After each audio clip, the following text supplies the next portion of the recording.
India versus China. Number 1, বন্ধুরা, ইন্ডিয়ার highest paid actor হলো শাহরুখ খান। তিনি একটি মুভির জন্য 200 কোটি টাকা চার্জ করে থাকে।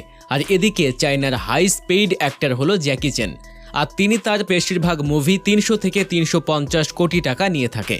নাম্বার 2, যেখানে ইন্ডিয়ার সবথেকে এক্সপেন্সিভ মুভি হলো আদিপুরুষ, যার বাজেট ছিল প্রায় 700 কোটি টাকা। আর এদিকে চায়নার সবচেয়ে এক্সপেন্সিভ মুভি হলো the battle at lake changing, যার বাজেট ছিল 1650 কোটি টাকা। নাম্বার 3, ইন্ডিয়াতে সবথেকে বেশি ব্যবহার করা অ্যাপ হলো ফেসবুক, যেটা প্রতিদিন 30 কোটিরও বেশি লোক ব্যবহার করে। আর এইদিকে চায়নাতে সবথেকে বেশি ইউজ করা হয় টিকটক, যেটা প্রতিদিন 75 কোটিরও বেশি লোক ব্যবহার করে।